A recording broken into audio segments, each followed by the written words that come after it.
Hello, everyone. Mike Arnold here, co-founder of Pat Trading Out Partners, along with the soon-to-be-on Bob Iacchino. Hey, Daniel. Good afternoon, Royal Palms. Howdy, Reality Fallacy. I wish it was nice weather here. It's been horrible, rainy and cold. 20 degrees below normal average highs.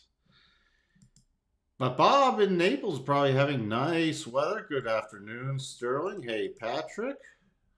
Good afternoon, Jacob. Hey, Christoph. Up in your neck of the woods, Mike, buying a car. Well, good. What kind of car are you buying, Jake? Hey, George. All right, let's just bring on Bob. Let's just bring on Bob. Hey, Bob. There you What's up, go. guys? Oh, you're in the Melrose Park area. Is that in Chicago? No, that's more my neck of the woods. That is Bob. I'm in North, but that was closer to where Bob was. That was my Uh, old hood. You at Al Piemonte Ford? Is that where you're at? It's got to be an Al Piemonte something. an It's Alpha. a Melrose Park. Oh, Al Alamo Piemonte Ops is something. 22. All right. Yeah. All right. Well, we'll get to questions for Bob. We had the Jolt's job openings continuing to drop, but factory order X transport sure did a little trigger the market. Uh, Although we had some pretty decent weakness starting off the open. Big drop today. Regional banks in the focus again. Uh, Yeah. Banks, the financial sector, and taking it in the short stay along with oil, comm services, semiconductors. It was definitely our. It was a risk off kind of day, Bob. A risk off day. Oh, stop that. Stop that. Risk off.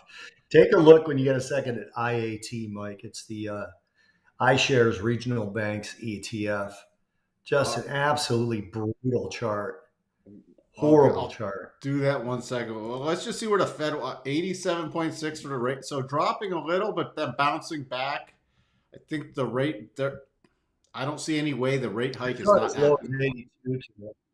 I saw it as low as 82 today. Yeah, but now it's back to 80, close to 88. Yeah. I think they'd shock the market now if they didn't hike. Yeah. It, That's one of the things they box themselves in with this quiet period, right? I mean, I guess they would shock the hell out of the market if they announced that they were defying their quiet period to comment on the bank stress. But, the bank stress, it's funny because Mohammed El Arian said he thought it was over now and it wasn't a crisis. Subhidra Subramanian said it absolutely is a crisis. And a really good friend of mine in the banking industry said it feels like 2008 out there right now in terms of the stress on banks. It's a different region, but in terms of the stress on banks. So this is the IAT, that's the iShares Regional Bank ETF. That's down to pandemic levels. And usually when you see this kind of bottoming, you at least see a little bit of a recovery, but you don't see any on that chart at all. So we're back to levels of like 2020, I believe. We're on the yes, low. September 20, July 20. Yeah, not yet pandemic lows, but closing in on them. Not quite pandemic, but headed that way, right? Lowest since the pandemic, I would say. So, yeah, it probably, if you pull up Sterling's most recent comment, that'd be mostly what I would talk about there. He says, can't understand the banks. Jamie Dimon said he and JP Morgan ended the regional bank crisis with their acquisition of First Republic. So, Sterling, would you expect Jamie Dimon to say, I'm not being sarcastic, would you expect Jamie Dimon to say that they bought First Republic, but they think the crisis is going to continue and they didn't get it cheap enough? That's the opposite of what he did say, that he thinks the regional bank crisis is over. Jamie Dimon is well known for talking in his book, well known for it. He does it all the time. He's wrong a lot and he's right a lot. He certainly is not putting out a sort of an analyst view of the banking crisis when he says that. He's just saying, we bought it because we thought it was the lows. I mean, he got their assets for like 10 cents on the dollar, First Republic.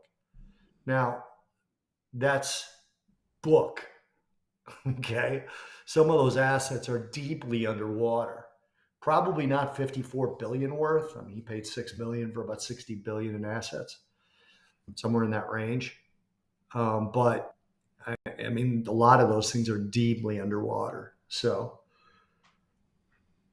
I'm not sure what you would have expected him to say, Sterling. And again, I'm not being sarcastic. I'm just being, realistic about it. Hey, Bob, Jake said exactly where I'm at. Oh, that's exactly where he's at. Okay, Sterling was being sarcastic. Good. I'm glad. That makes me feel better. I Uh, did. That sounded more like Coco than you, Sterling. So I'm glad to find out that it was sarcasm. Good evening, Anissa. George's question. Mike, Bob, one must go. Don't even mess with me on this. Deep dish pizza, Italian beef sandwich, Chicago hot dog. I mean, why must one go, I know what. Not one's George? not going. George, you're close One to is not going with going. that question. Yeah, you're almost out of here. That was almost as bad as your Ferrari. Was it George that did the Ferrari question? I don't know, but that one, no, that one's just not. I'm not getting rid of any of them. None of those go. That's it. There. I mean, honestly, the Chicago style hot dog to me, I don't ever eat it Chicago style. So if I had to choose, it would be that. I like the actual, if you're talking about the toppings, if you're talking about Vienna hot dogs boiled on a steamed bun, I'm going to mute myself for a second, but I'm telling you yourself. Okay? That's what I'm telling you. You You're not know, losing the steamed bun and the boiled Vienna beef. and I actually love a Chicago. I love the toppings on a Chicago dog. My wife does too, Mikey. You're not alone. You know what? And then the whole no ketchup thing wins in my book. I, That is a huge thing. so Huge thing. and then I'm not going to throw out a good Chicago deep dish like a Pequod's pizza. Oh, that's Oh, and good Italian stuff. beef. How can you get rid of a good old Italian beef? You get it soggy style, where you dip the whole thing. You just dip the whole thing. Yeah. You know. And if you Get it don't know what I'm dipped. talking about, look it up. You got to do the full dip. So Gotta do the there, dip. coming from a full dip. There, you got the full dip Mhm. coming from a full dip. Uh, I was burned by Nvidia today with the BS. Well, why is there a BS breakout? It was just price Yeah. action in the market. That's why trade with stops. If something you're gonna take stop, you're gonna take hits. You're gonna get breakouts that reverse. You're gonna get breakdowns that reverse. It's the nature Yeah. of the markets. It's not BS. It just happens. Especially with the big reversal Well, that today. reminds me of when people bet on a game and they're about to win their bet and there's an interception and they lose their bet because of the interception. They'll be like, that BS interception. Otherwise, I would have won the bet. That's part of the game. That's the stuff that happens. I have a friend who bets football all the time, and he constantly complains about things that happen in the game that stopped him from winning his bet. I mean, they happen within the context of the game, which is what you're betting. It's not like there was a dust storm that got in the quarterback's eyes and he threw it right to the other guy. This is the game. But Did Paul, you're gonna get stopped out. Things happen. It is what it is. If you find yourself getting stopped out a lot more, shrink your position size and expand your stops, leaving the same amount of dollars at risk. the only time that little thing has any validity with is if there's a complete BS call. But even BS calls are part of the game. Yep. You can't say, there's been multiple BS calls in the history of sports where people are just going, what the hell? That just ruined the game, but it's part of the game, technically. So, Jake the Snake. Jake the Snake, are you from the Chicagoland area? pre-game with Portillo's Italian beef sandwich stuffed with an Italian sausage. Fantastic. All Because if right. you're from the area and you didn't call it a combo by its proper name, that's a Is a combo. combo. It's not an Italian beef stuffed with sausage, which sounds, I'm not going to say that. Um, It's that's a combo. it's a combo. It's See? got a name. Uh By the way, if anybody wants to know if I'm still on gold, yes, I am. let's see. Despite the danger, I would come back to Chicago just for Al's beef. There's It's one of the only reasons too. Al's beef is a good Italian beef shop. It's You just got probably, to do if you go probably visit Chicago, you got to do the food tour and then get out. yeah, it's probably the second best. It's probably third on my list of Italian beef, All right, which is high because it's a lot. let's hear your top Italian beefs. Nothing compares to Johnny's beef. Johnny's Okay. beef is the best. There's one on North Avenue in Elmwood Park, which is not far from where Jake is in Melrose Park. And there's one in Arlington Heights. It's different owners now, but it's still the same recipe. And then second, honestly, is Portillo's. Portillo's to me is the second best one. Portillo's makes for sort of the chain thing going on. They do make a mean Italian beef. Yeah, I don't And remember. you I could don't go know get who your they sold. Chicago dog there at the same time. Yeah, I don't know who they sold to, but I hope it doesn't change. The sale was a while ago, I believe, wasn't Yeah. it? Yeah, so Uh, it shouldn't change at this point, but you never this know. is turned into forget the markets. Let's just talk food. Jake grew up in Northwest Indiana. There you go. Jake, it's a combo. Impress your friends. All right, what else we got? Let's see. Let's see. Let's see. Do you think that this is the last bank to be rescued, seized, etc. from Christoph? No. Well, hang on. Rescued, it might be the last one. Seized, it might not be the last one. At the end of the day, the stress is going to continue until the Fed does something about it. And, people talk about the Fed being afraid of a recession. My friend Jimmy Iorio says the Fed's going to be afraid of the recession. They're going to cut rates. I don't think so. But a regional banking crisis, maybe. And there's a lot of people out there that think that this is very deliberate. You call them conspiracy theories, call them whatever you want. They think this is very deliberate, trying to drive the small banks out of business, drive people to the large banks, and then you can get the large banks to acquiesce and do a central bank digital currency. This definitely at this point falls into, I think you agree, Mike, falls under the heading of conspiracy theory. But you could see how that would make sense to some people. Yeah. Well, there's too many conspiracy theories at this point that have come to pass. So, I know, that's the thing. That's the thing, right? hey Todd, thank you for being here. Pep, can you talk? Can we check on the 1 hour gold? 1 hour. Well, it wouldn't be a 1 hour. Oh, this little mini one. Yeah, that's a valid potential double top. You need a close below 2020 60. I'll just put that on here. Bob, you still on gold, or did you change in the last 5 minutes? In this last 5 minutes, I changed my mind. No, I'm still long gold. Uh, you guys must have loved the series The Bear on Hulu. Did you watch that, Bob? Hell yeah! Oh, it's fantastic, Mike. If you haven't watched it, you need to watch it. They're about to. They're going to come out with a second season now, but it is so good. Mike, do you ever work in a restaurant? I never knew you when you would have, but I wouldn't call it a restaurant. I worked Domino's Pizza for years, high all right, school it and might make sense. college, and then I worked Subway. Yeah, it might make sense to you then. The bear, for anyone who's been in the restaurant industry, it's almost like somebody who's been at war watching Saving Private Ryan. It's like triggering. My wife, who worked 12 years in a high pressure restaurant, was just like this watching it, just all freaking tense watching it. My brother too. My brother watched it and he loved it, but He said that he was watching it, and his wife said to him, "Are you actually even enjoying this?" She goes, "You're sweating and you're grinding your teeth." He's like, "No, I love it. It's great." But he was just all stressed out the whole time. It's a great series. It really is. And it makes you hungry, Mike. I'll tell you that right off the bat. It makes you hungry.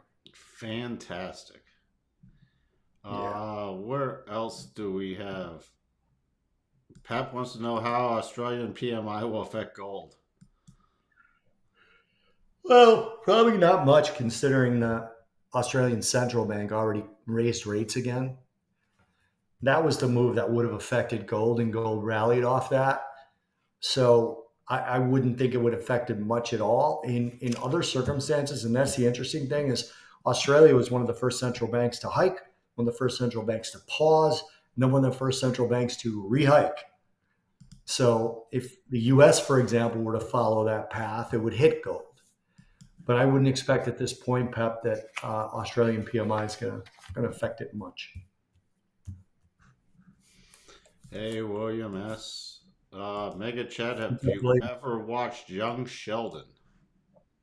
I have not, but I saw that clip where he talks about zero being a number or not a number. I don't remember what it was. I thought that was amusing, but no, I've never watched it. I never really watched Big Bang Theory, so I didn't jump into Young Sheldon.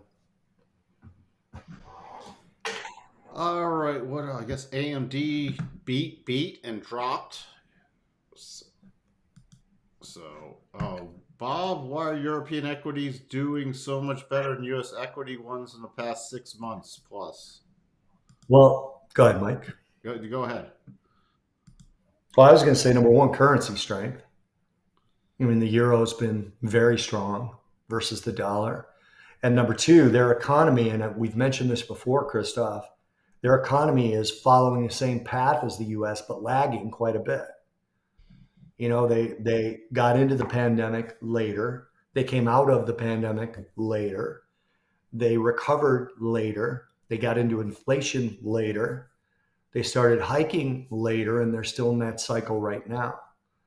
So their economy is fairly strong. We had some pretty poor German retail sales data yesterday, and their core inflation missed, but their headline inflation is still 7%.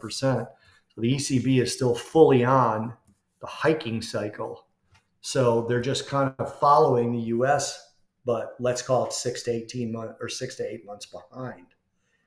So anyway. Bob, so if you were one of the Fed governors, how would you look to address the regional banking crisis? Well, it's one of those things where I would like to think that if I were the head of the Fed, we wouldn't be in a crisis because I would have made my regulators do their job. But let's say I was on the golf course. I don't play golf, so I don't know what I'd be doing there. But let's say I was on the golf course and I lost my damn mind. I wouldn't reverse on rates. So if you look at what's happened, let's just go from the equity side of things in general. The equity rally matches Fed liquidity.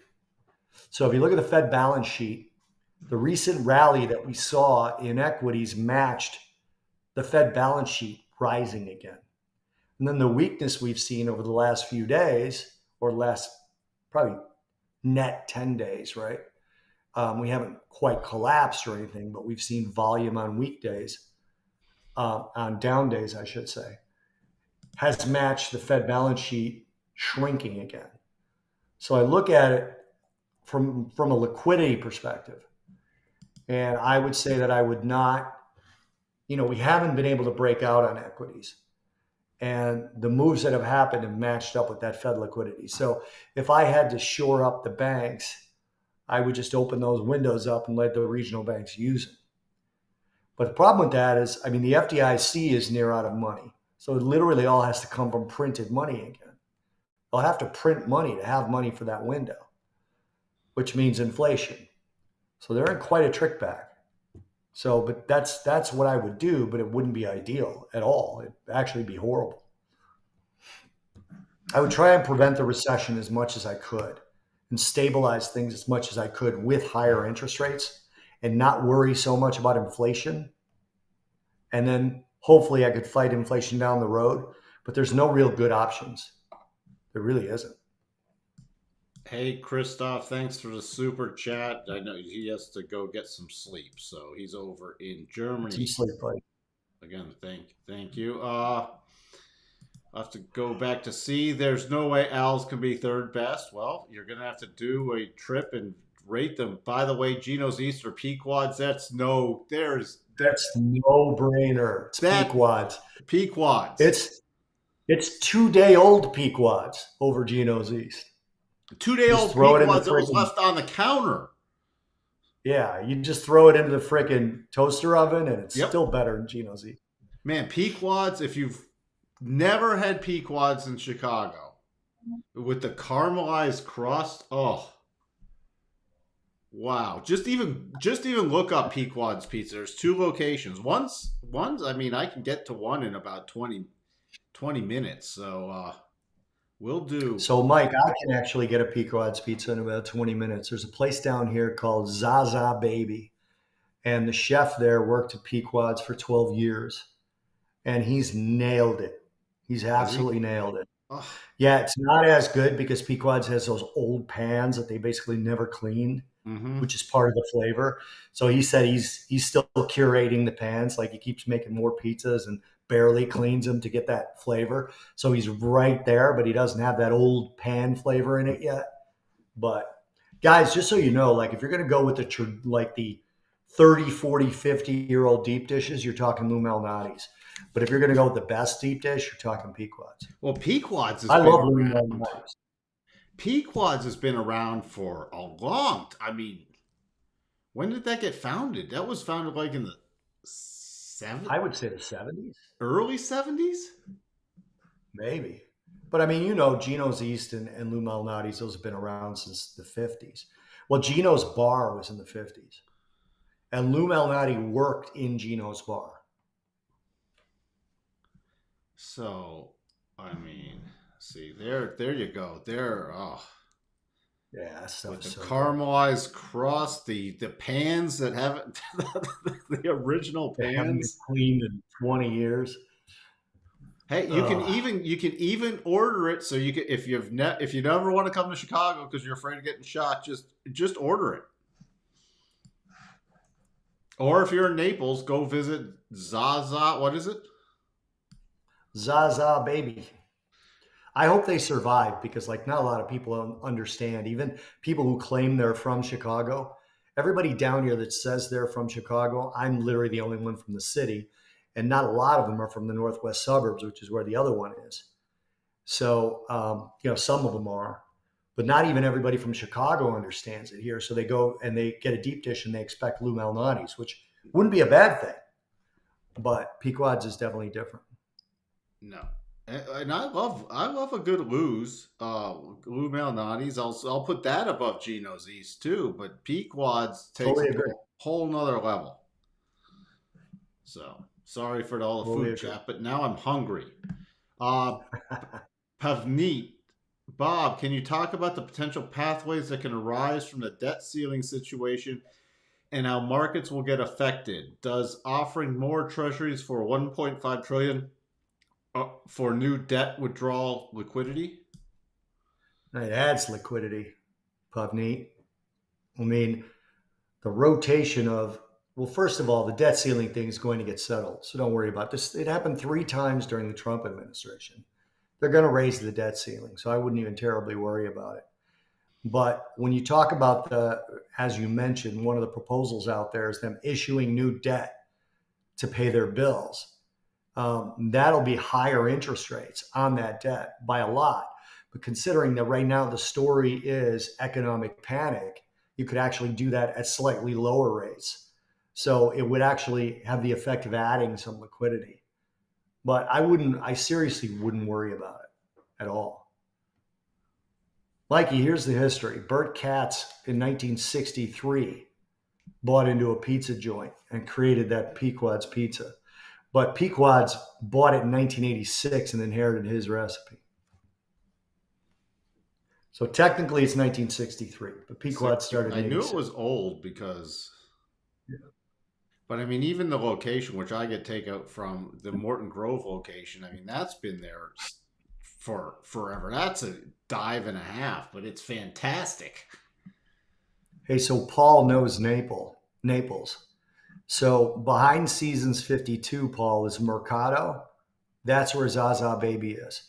If you enter Mercado through the back end, not through the seasons 52 side, Zaza Baby is the first restaurant, or maybe the second restaurant on the left. So that's where it is. See, we now know that George's wife has better taste than he does. Yeah, George, you're killing me with this.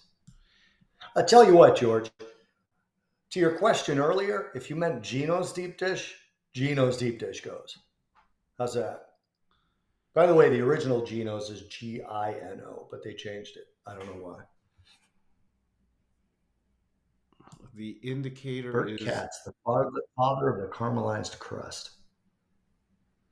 is a setting enabled. Uh, well, CB. Let me What? just take a look at this. CBDET. Oh, I don't want that. Jeez, I want indicators. CBDET.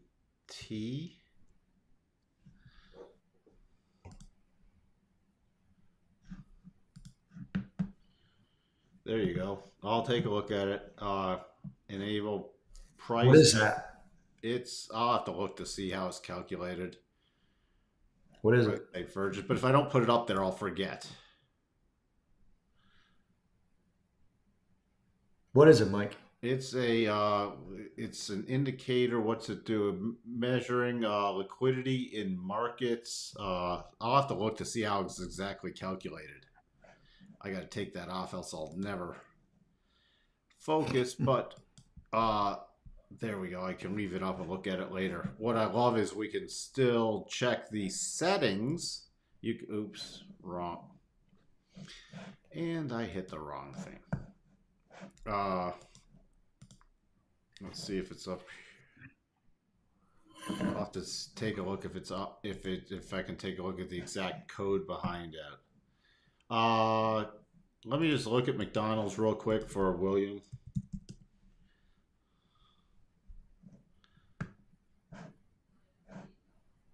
We'll check out McDonald's.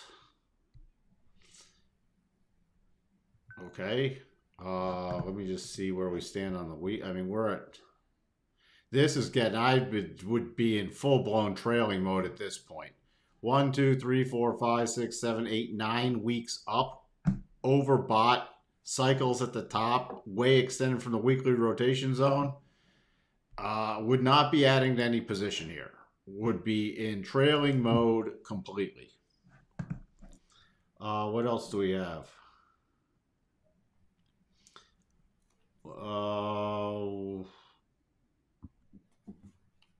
Bob, AI will affect jobs data. Will it be called AI recession?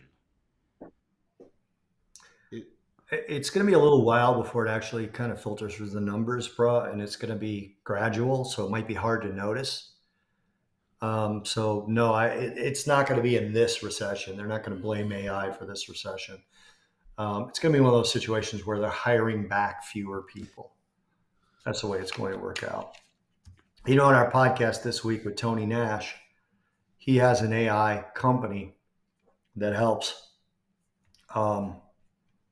corporations really take a task of budgeting that's sometimes done by between 30 and 100 people and use AI to cut it to about 4 people. And his company's already doing these kinds of things. And he's had clients say, look, we're going to do our budget. We're also going to pay you to do our budget. And we want to see where they come in line. And he's hit numbers almost dead on with AI with fewer people. So the companies are using him to match up with their own budget and make some adjustments in order to literally let go of double-digit people in the next few years and just use his company. So there's going to be layoffs, but there's going to be jobs that don't come back with AI. Now, in the past, technology has always lost some jobs but created others. I don't know enough to say that that'll happen this time. I don't know if it will. if the jobs that AI wipes out, if it's going to create new ones. I don't know. But it'll be pretty gradual, so you probably won't see it in the numbers right away.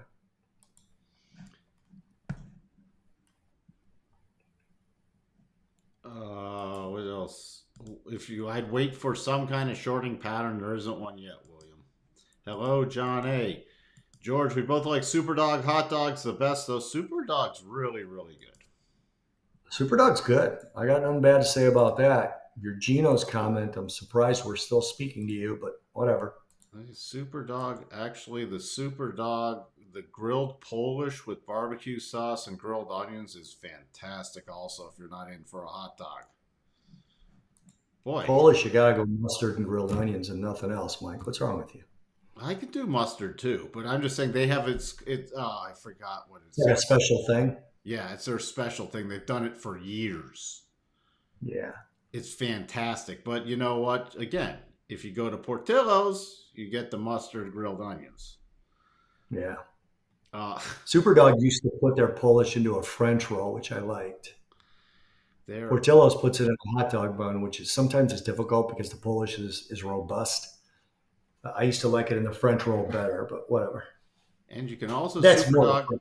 You can get the green tomatoes at Superdog. Yeah.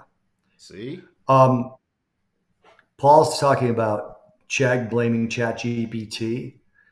That's a real thing. As a matter of fact, Chegg announced that they're going to come out with basically a Chegg GPT using ChatGPT's version number 4 to power it because they're losing so much pay for business because there's a free version out there. I mean, it's very much like, AOL used to be a subscription service, and then you started getting search engines that were free, and AOL was decimated by it. And you got things like Gmail for free. I mean, that decimated AOL. Why do I have to pay for things? Because so many people kept their AOL because it was for email. And then it's like, hey, Yeah, you can get free email. So why do I need AOL? yeah. Why do I need the post office? Sounds like a plan, William. Uh all right. All right, I'm not commenting on that last one.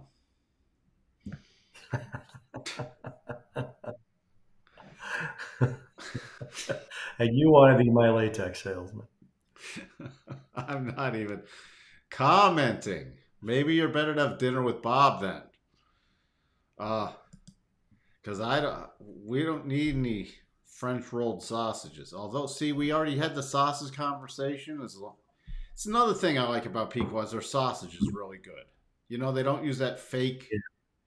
They don't use a fake, processed sausage. I hate fake processed sausage on the pizza. So People talk to me about what like. Do I miss the food from Chicago and Florida? And for the most part, I don't. I've found really good versions of all my favorite Chicago foods here, especially with the opening of Zaza Baby, that apparently Paul will be going to next time he's down here. Um, so now I've got everything covered. There's a place called Beef Stroh's that has the Vienna beef hot dogs, and they also do a decent beef, and they get rolls frozen from, I think it's Toronto, might be Ganella, I'm not sure. There's also a place called Jimmy the Beef Guy who does their own Chicago style Italian beef. It's really good. And then, of course, different Italian foods. I can't go to one place like I used to in Chicago and like everything, but I have found versions of the different foods, right? The only thing I cannot find down here that I like is Italian sausage on pizza or otherwise. And Italian restaurants down here don't serve sausage and pepper, so it's very upsetting. that is upsetting. All right, Yeah, it's very upsetting. any other? I know you're kidding, William. William thinks Florida food is garbage. I think you're garbage, William. Actually, I don't. I really don't give a shit. Hey, it's funny. People make fun of Florida all the time, but like I don't own it. I didn't build it. I really don't care if people like it or not. Chicago and New York have great food, William, but you also pay way too high a tax rate. I'd rather fly to Chicago and New York and get food than pay the taxes you guys have to pay there. Now I'm getting Mike upset. So I, I'm trying to get out of here. I know you are. I know you are. It's I'm not. telling you, William, I have every single bit of food that I love in Chicago, I have found here, except Italian sausage. Takes a little looking. And again, you can't go to one place and like everything like you can in Chicago, but you could find whatever you need. There's a Italian restaurant down here, Paul, if you're listening. It's actually in North Naples slash Bonita Springs called Mare Terra, which means sea and land. Pretty much every Italian dish on their menu is fire. And their Neapolitan style pizza is some of the best I've ever had, including Italy. It's not the best, but it's up there. And their chef's Macedonian, oddly enough, but the food is really, really good. Yeah. Any thoughts there's an boy, you know what, if there's any regional food I want, I just order it from Gold Belly at this point, so, and shipped There you overnight, go. so I can still get Pay get a little more for that, but without the taxes, it probably becomes affordable. yeah, but it's not like it's something like I'll get, all right, no, I won't order crab cake because I used to live in Maryland for a while, and G&M crab cakes are absolutely mind-blowing, so I'll order those maybe like twice a year. But you know what, it's cheaper than still living in Maryland. uh, well, Bob, thoughts? Any other thoughts going into with the rate hike tomorrow? What to watch for in the press conference? Because I think the press conference is way more important than the hiking decision. What are you going to be looking for? So, two things. First of all, it's on Tamiami Trail, Route 41, and it's called Mare Terra, Mareterra. Mare Terra. If you forget the name of it, just look up land and or sea and land in Italian on your Google Translate. But it's on Immokalee, just south of Bonita Beach Road. Now, tomorrow after this rate hike, I suspect with what's happened lately, the Fed is going to emphasize very strongly that this is the last one. They're also going to emphasize very strongly that they have plenty of tools to stop the bleeding in regional banks. That's what you have to watch for. They'll probably won't mention inflation much. They'll probably say we've made some progress, but not enough, and leave it at that because they don't, in my opinion, don't want to be too hawkish and drive these banks into a worse position. Okay, that's what I think.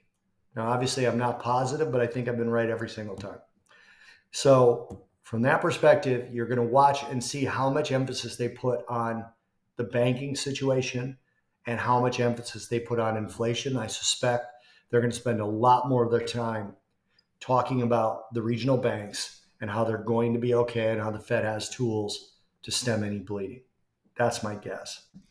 Another question. It was just a follow up, Bob, because based off of still the Fed watch tool, the probabilities, you think they're going to do any still stretch? I mean, we still have a ton of rate cuts.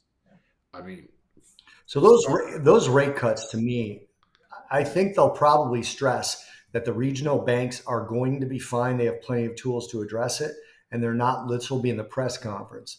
They're likely not going to cut rates in 2023 because if they do, if they get to the point where they need to do something, they're just going to open more windows and flood the market with more liquidity while leaving rates the same. That's my guess. I could be wrong about that. But I suspect this will be another one of those cases where the market just comes to the reality month after month. So as we get towards September, the probability will shift to no change. Then as we get toward the next meeting, it'll shift to no change again. And the probabilities will just move sideways until it becomes a more realistic thing. But again, without knowing, I mean, if this is akin to 2008, as one of my friends said, it's starting to feel, then all of those rate cuts are not enough. So we'll have to see how it plays out. Yeah, then you get interesting I mean, even if they start flooding liquidity though and keep the rates the same, inflation could stay elevated too. Well, that's the problem. That's like the trick bag, right, Mikey? Because they're going to flood the market with liquidity. Stocks will go higher, right? You get that sort of wealth effect. but also that cheap money that we've all been addicted to for 2 decades now will continue to spur inflation and spike it back up, which would mean that once the regional banks are secured, which I have no idea how long that would take, once they're secured, then they're going to have to hike rates again, not cut. So, I mean, there's a lot of ifs in this conversation, but yeah, I agree with you. The problem for me is does the Fed does not have in its mandate to worry about recessions, right? And if they're going simply by their statutory mandate, the unemployment rate is below 4.1%, which is full employment according to the Chicago Fed. So they've got room for the unemployment rate to move before they have to cut rates or even think about cutting rates before they have to stop fighting inflation. But they do have banking oversight. So there's their little window to get out of just looking at the statutory mandate, is the banking oversight window. So the banking oversight is where they'll say, look, we have responsibility to the banking system, so we're going to open a window, but we're going to keep rates high to continue to fight the Fed or to continue to fight inflation. And it won't work to fight inflation. High rates while adding liquidity in the form of QE will not fight inflation. It won't be. I don't know what the solution is. I don't. Somebody asked me today, then fine, what would you do? Fuck, I don't know. I have no idea. I would hope I wouldn't be in this position, but who knows? Maybe I would. Well, see, that's the challenge. Like people say, I bought this stock at 100, it's now at 5. What would you do? I I wouldn't be holding it at 5. Mike, I'm stealing that. That's actually a great. I have a TV spot. I think it's tomorrow on Yahoo, and they want to talk about this. I'm gonna use that. And if I do use it, I'll send you a link. That's a great one. I'll credit you on it.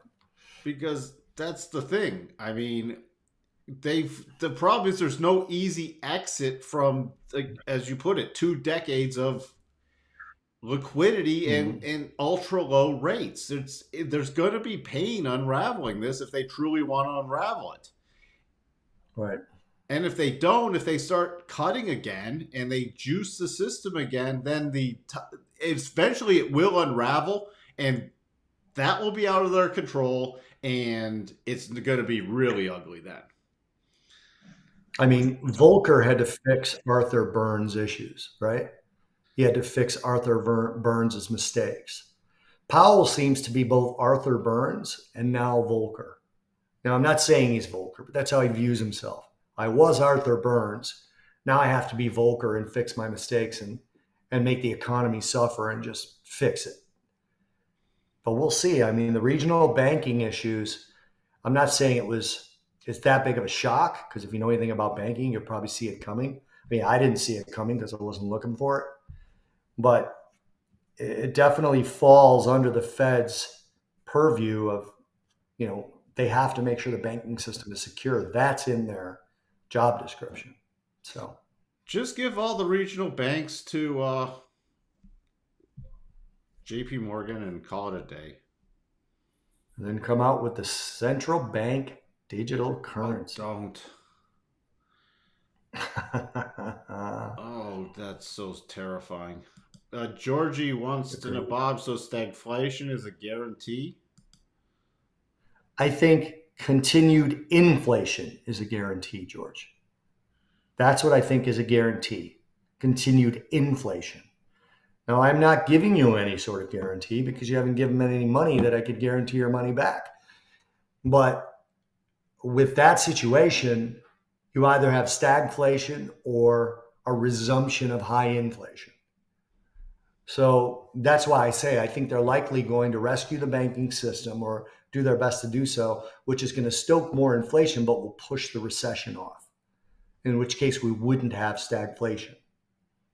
But to me, the highest probability is still stagflation of the three possible outcomes. Neat. New economy. Uber doesn't own cars. Airbnb doesn't have real estate. Regional banks don't have money. I saw a different take on that. I saw the first two the same. Then I saw California doesn't have regional banks. Look, and they're all gonna be under the all the big ones that are crapping out are going to be under San Francisco Fed's area. So, going to get interesting. What happened to their supervision of the banks? That's what I mean. I mean that falls under Yeah, but their they already blew umbrella. it. Yeah, agreed. We just get rid of the Agreed. Fed. So that's why they may put inflation aside and sort of shore up the banks. They may try to do that. Who's behind get rid of the Fed? What? Nobody's behind. Well, you are. I am. Let's But come there's up no with a movement. rule. Moving forward at some point, let's just unwind the Fed and get rid of this dual mandate crap and just make it price stability based off an indexed rule. Yeah, I'm with you. Very easy. I don't need 12 idiots trying to. This is just absurd. We all know 25 basis points is baked in. What will make the dollar go up tomorrow? Say that again. He's wondering if 25 is baked in. What will make the dollar go up tomorrow? Well, I don't know that it will. I mean, 25 basis point hike won't for sure. So I don't know that there's much hope for it because a lot of these outcomes sort of push the dollar lower. But I will say this, if the Fed is any less compassionate or empathetic about anything that I just said, then the dollar will likely go higher. It confirmed a double bottom today, but did not trigger it. All right, that's about it. I actually have to wrap this one up too. We've had the food and market talk. So that's it. That is it. And Paul, you got 2 restaurants to try. What was that? Let me know how you did. All right. If you use the line on TV, send me a link. We'll get it posted to Discord too. Will do. And I'll talk. Will you be back on Thursday? So far, yes. Okay. Thursday's done.